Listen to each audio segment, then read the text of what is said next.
അസ്സലാമു അലൈക്കും വറഹ്മത്തുള്ളാഹി. വഅലൈക്കും അസ്സലാം വറഹ്മത്തുള്ളാഹി വബറകാതുഹു. അൽഹംദുലില്ലാഹി വസ്സലാത്തു വസ്സലാമു അലാ റസൂലില്ലാഹി വഅലാ ആലിഹി വസഹ്ബിഹി അജ്മഈൻ. അൽഹംദുലില്ലാഹ്, ഒരു ദിവസം ഒരു ദുആ എങ്കിലും നമ്മൾ പഠിക്കണം. ഒരു ദുആ ആണ്. അതാണ് സുബ്ഹാനക ലാ ഇൽമ ലനാ ഇല്ലാ മാ അല്ലംതനാ ഇന്നക അൻതൽ അലീമുൽ ഹകീം. ഇന്ന് നമ്മൾ പഠിക്കാൻ പോകുന്നത് സൂറത്തുൽ ബഖറയിലെ തന്നെ ദുആയാണ്. ഇതും ഏത് സൂറത്തിലുള്ളയാ? ബഖറ. സൂറത്തുൽ ബഖറയിൽ എത്രാമത്തെ ആയത്താണ്? 32-ാമത്തേത്. എന്നാ നമ്മൾക്ക് സുപരിചിതമായ ഒരു ദുആയാണ് ഇന്ന് പഠിക്കുന്നത്. സൂറത്തുൽ ബഖറയിൽ തന്നെ 201-ാമത്തെ ആയത്തിൽ. എത്രാമത്തെ ആയത്തിലാ? 201. അപ്പൊ ആയത്തുകളുടെ എണ്ണം നമ്മൾ അറിയണം. സൂറത്തുൽ ബഖറയ്ക്ക് എത്ര ആയത്തുണ്ട്? 286 ആയത്തുണ്ട്. 286 ആയത്ത്. സൂറത്ത് അടുത്ത സൂറത്ത് ഏതാണ്? സൂറത്തുൽ ആലി ഇമ്രാൻ. എത്ര ആയത്തുണ്ട്? 200 ആയത്ത്. 200 ആയത്ത്. ഇതൊക്കെ നമ്മൾ എഴുതി പഠിച്ചതാ. നമ്മൾ വല്ലപ്പോഴും മറിച്ചു നോക്കിയാൽ നമുക്ക് ഓർമ്മ വരും. സൂറത്തുൽ ആലി ഇമ്രാൻ എത്ര ഉണ്ട്? 200 ആയത്ത്. സൂറത്ത് ആലി ഇമ്രാൻ 200 ആയത്ത്. സൂറത്തുൽ ബഖറ 286 ആയത്ത്. അങ്ങനെ സൂറത്തുൽ നിസാ 176 അല്ലേ? അപ്പൊ അങ്ങനെ പഠിക്കണത് കേട്ടോ. ഇനി ഇൻഷാ അല്ലാഹ് എഴുതാ. എങ്ങനെയാണ്? റബ്ബന ആത്തിന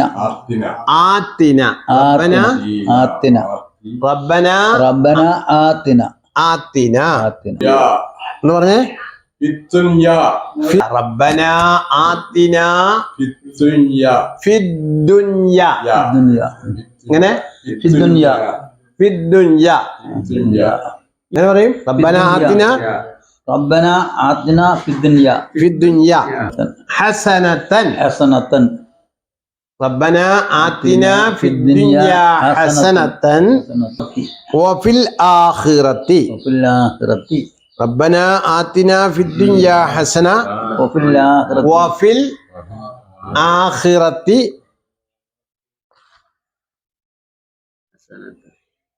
ഹസനതൻ. ഇപ്പൊ 2 ഹസനത്തൻ വന്നില്ല? റബ്ബന ആതിന ഫിദ്ദുനിയ ഹസനതൻ വഫിൽ ആഖിറതി ഹസനതൻ. അപ്പൊ നമുക്ക് ഇന്ന് പഠിക്കുന്നത് റബ്ബന ആതിന ഫിദ്ദുനിയ ഹസനതൻ വഫിൽ ആഖിറതി ഹസനതൻ വഖിനാ അദാബന്നാർ. ഇത് ഏത് സൂറത്തിലാ? സൂറത്തുൽ ബഖറയിൽ 201-ാമത്തെ ആയത്ത്. അദാബന്നാരി എന്നാണ് കിടക്കുന്നത്. അദാബന്നാരി നിർത്തുമ്പോ എന്ത് ചെയ്യും? സുക്കൂൻ നിർത്തും. റബ്ബന. അറബി എപ്പോഴാ നമ്മൾ പഠിച്ചേക്ക് ഓർമ്മ വേണം. അറബി എത്ര അക്ഷരമുണ്ട്? 28 അക്ഷരങ്ങൾ. വാ നിറച്ചു വെച്ചിരിക്കുന്നത് എത്ര അക്ഷരമുണ്ട്? 8 അക്ഷരങ്ങൾ വാ നിറച്ചു വെച്ചിരിക്കണം. അതിൽ 1-ാമത്തെ അക്ഷരമാണ് ഈ വേണ്ടി റാ എന്ന് പറയാം. ഏതാണ്? കാരണം എന്താ? നമ്മൾ ബിസ്മി പോലും ഒരക്ഷരം മാത്രമേ വാ നിറച്ച് പറയേണ്ടുള്ളൂ. ബിസ്മില്ലാഹിർ റഹ്മാനിർ റഹീം. കണ്ടോ? ബാക്കി ഒരക്ഷരം എന്ത് ചെയ്യണ്ട? ബിസ്മിയിൽ എത്ര അക്ഷരമുണ്ട്? 19. എത്ര അക്ഷരമുണ്ട്? 19. എത്ര നോക്കണം? ബിസ്മില്ലാഹിർ റഹ്മാനിർ റഹീം എന്ന് പറയുമ്പോൾ അക്ഷരങ്ങൾ എണ്ണി നോക്കണം. അപ്പൊ 19 അക്ഷരം വരും. അതിനകത്ത് 2 അക്ഷരങ്ങൾ വാ നിറച്ച് പറയണം. 19-ൽ എത്ര അക്ഷരാ? 2 അക്ഷരം. 2 എന്ത് വരുന്നുണ്ട്? റാ വരുന്നുണ്ട് അല്ലേ? ബിസ്മില്ലാഹിർ റഹ്മാനിർ റഹീം അല്ലേ? ഇവിടെ നമുക്ക് റബ്ബന ആതിന ഫിദ്ദുനിയ ഹസനതൻ വഫിൽ ആഖിറതി അല്ലോ. ഹസനതൻ വഫിൽ ആഖിറതി ഹസനതൻ വഫിൽ ആഖിറതി. വാവിന് ശബ്ദമുണ്ടോ ഇല്ലയോ? ഓതുമ്പോ ശബ്ദ വരണം. ഇത് ആമംബിയെന്ന് പറയും. മണിക്കലോടുകൂടി ലയിപ്പിക്കൽ. അതങ്ങനെ വരുന്നുണ്ട്. 5 രീതിയിൽ ഈ തൻവീനെ നമ്മൾ കൈകാര്യം ചെയ്യണം.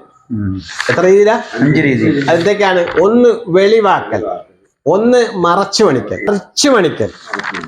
എന്തൊക്കെയാ പറയുന്നത്?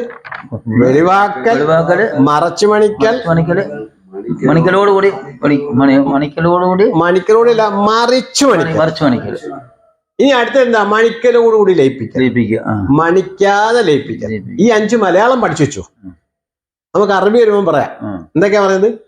വെളിവാക്കുക, മറച്ചു മണിക്കൽ, മറിച്ചു മണിക്കൽ,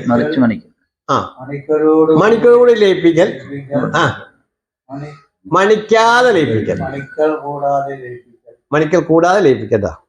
അപ്പൊ 5 കാര്യങ്ങൾ മനസ്സിലായില്ല. ഈ 5 എണ്ണം മലയാളം ഓർത്തി നമുക്ക് പറ്റും. എവിടൊക്കെയാണെന്ന് പറയുമ്പോൾ പിന്നെ നമ്മൾ അക്ഷരങ്ങളൊക്കെ ഇങ്ങനെ മനസ്സിലോട്ട് ഓടിയെത്തും. ആകെ 28 അക്ഷരമല്ലേ ഉള്ളൂ. അത് നമ്മളൊന്ന് അങ്ങോട്ടും ഇങ്ങോട്ടും മാറ്റി ഒന്ന് കൈകാര്യം ചെയ്താൽ മതി. ഇൻഷാ അല്ലാഹ് പഠിക്കും. നോക്കിക്കോ, ഇവിടെ ഒക്കെ ഹസനത്തൻ തൻവീന് ശേഷം വാവ് വരുമ്പോൾ ഇദാമും ബിഗുന്നാന്നാ പറയുന്നത്. ഇദാമും ബിഗുന്നാന്ന് പറയും, മണിക്കലോട് കൂടി ലയിപ്പിക്കണം. ഈ മണിക്കൽ എന്ന് പറയും തൻവീനകത്ത് ഒരു നൂന് കിടപ്പുണ്ട്. ഉദാഹരണമായി ബ ബൻ എന്ന് പറയത്തില്ലേ? ബി ബിൻ ബു ബുൻ. 2 ഫത്തഹ് 2 കസർ 2 നമ്മ വരുമ്പോൾ ഒരു നൂന് വരുന്നുണ്ട്. ഈ നൂനിനെ ലയിപ്പിക്കാൻ പറ്റുന്ന അക്ഷരത്തിലോട്ട് ലയിപ്പിക്കാൻ പറ്റും. ഇവിടെ വാവിനകത്തോട്ട് ലയിപ്പിക്കാൻ പറ്റും. അപ്പൊ വാവിന് ഓട്ടോമാറ്റിക് ആയിട്ട് എന്ത് വരും? ഒരു ശബ്ദം വരും. എന്ത് വരും? ശബ്ദം വരും. അപ്പൊ ശബ്ദം നമ്മളെ യഥാർത്ഥ മക്കത്തുനിന്ന് മദീനത്ത് കൊണ്ടുവരുന്ന മുസാഫിൽ എന്ത് വരത്തില്ല? നമ്മുടെ മലബാറിലെ അച്ഛനൊക്കെ ചിലപ്പോൾ ശബ്ദം കണ്ടെന്നിരിക്കും. ഇവിടെ ശബ്ദില്ല. പക്ഷെ നമ്മൾ ശബ്ദില്ലാതെ ഓതാൻ പാടുണ്ടോ? ഇല്ല.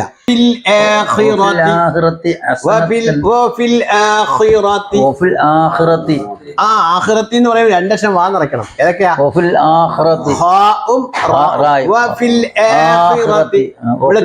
ഇവിടെ ഇവിടെ അബദ്ധം പറ്റും. എങ്ങനെ വരും?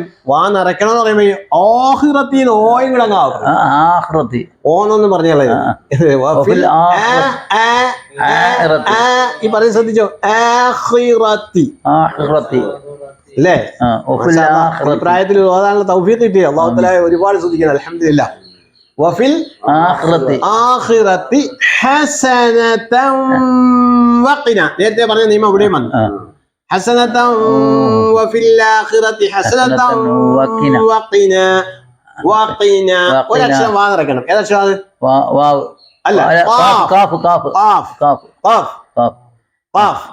കാഫിനെ നമുക്ക് ചാർട്ടിലൂടെ ഞാൻ കാണിച്ചുതരാം. എന്താണ്? തൊണ്ടയുടെ അക്ഷരം കഴിഞ്ഞാൽ പിന്നെ വാ നിറയ്ക്കേണ്ട തൊട്ടടുത്ത അക്ഷരം നമുക്ക് ഇനിയിപ്പോ ഇതിനകത്ത് കുറച്ച് കാര്യങ്ങൾ എഴുതാണ്ട്. അതിനായി പേപ്പർ കൈ വെച്ചിരിക്കുന്നത് എന്തിനാണെന്നറിയോ? ഈ കാറ്റ് വരേണ്ട അക്ഷരങ്ങളുണ്ട്, കാറ്റ് വരാൻ പാടില്ലാത്ത അക്ഷരമുണ്ട്. എന്താണ്? ശരിക്കുമ്പോ കാറ്റ് വരും, കാറ്റ് വരാൻ പാടില്ലാത്ത അക്ഷരം. അത് എഴുതുമ്പോൾ നിങ്ങൾക്ക് മനസ്സിലാവും. ഇപ്പൊ ഇവിടെ വഖിന, പിന്നെന്താണ്? അദാബന്നാർ. അദാബന്നാർ. അദാബൻ. അദാബന്നാർ. അദാബന്നാർ. ഈ ഊന്നെ മണിക്കണം. എന്തുകൊണ്ട്? ശബ്ദമുള്ളതുകൊണ്ട് അല്ലേ? നൂനിനിമീതെ ശബ്ദുണ്ടെങ്കിൽ ഇന്ന കുന്ന മിന്ന ഓതിരണേ. എന്താ പറഞ്ഞത്?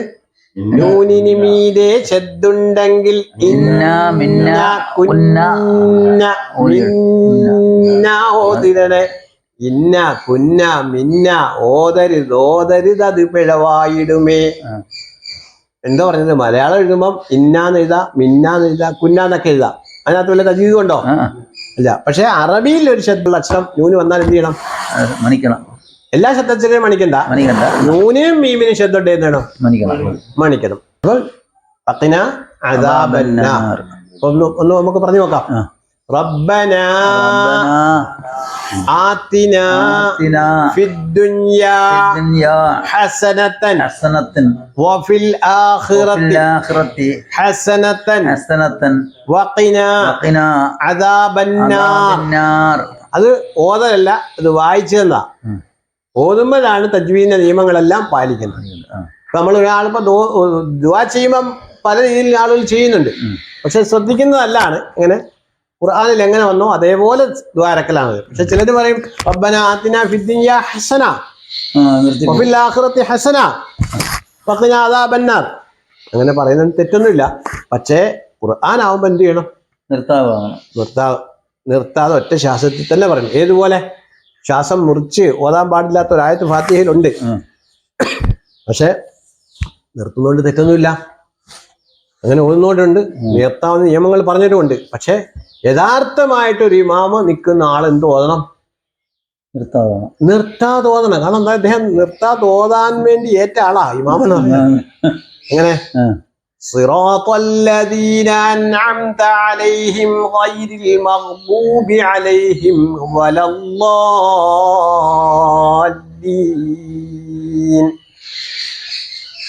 അല്ലേ? ഒറ്റ ആയത്താണ്. 7ാമത്തെ ആയത്ത് ഒറ്റ ആയത്താണ്. പക്ഷെ നമുക്ക് അവിടെയൊക്കെ നിർത്താമെന്ന് പണ്ഡിതന്മാർ പറഞ്ഞിട്ടുണ്ട്. ഇങ്ങനെ സിറാത്തല്ലദീന അൻഅംത അലൈഹിം ഗൈരിൽ മഗ്ദൂബി അലൈഹിം വലദ്ദാല്ലീൻ. അങ്ങനെ ഓതുന്നവരുണ്ട്. ഒന്ന് തെറ്റെന്ന് പറയാനൊക്കത്തില്ല. മനസ്സിലായ? നമ്മളൊന്ന് പരിശ്രമിക്കണം, പരിശീലിക്കണം. എങ്ങനെ? ഒറ്റ ശ്വാസത്തിൽ ഓതാൻ. കാരണം അവിടെ വഖഫ് കൊടുത്തിട്ടില്ലല്ലോ. വഖഫിന്റെ അടയാളം ഉണ്ടെങ്കിൽ നമുക്ക് എന്ത് ചെയ്യായിരുന്നു? പറയായിരുന്നു. പക്ഷെ നമ്മൾ എന്ത് ചെയ്യണം? അത് പരിശീലിക്കണം. നമുക്ക് ശ്വാസം കിട്ടാത്തവരായിപ്പോ അപ്പൊ എന്ത് ചെയ്യാൻ പറ്റത്തില്ല? ഒക്കത്തിൽ അവിടെ നിർത്തി ഓതേണ്ടി വരും. അത് വലിയ അപരാധമാണെന്ന് പറഞ്ഞ് നമ്മൾ പറഞ്ഞുകൊണ്ട് നടക്കണ്ട. അപ്പൊ എന്ത് ചെയ്യണ്ട? ഒറ്റയ്ക്ക് പരിശീലിക്കണം. നമുക്ക് അല്ലാഹു തആല യഥാർത്ഥ പരിശുദ്ധ ഖുർആൻ യഥാർത്ഥ ശൈലിയിൽ ഓതാനുള്ള തൗഫീഖ് അല്ലാഹു തആല നമുക്ക് നൽകുമാറാകണം.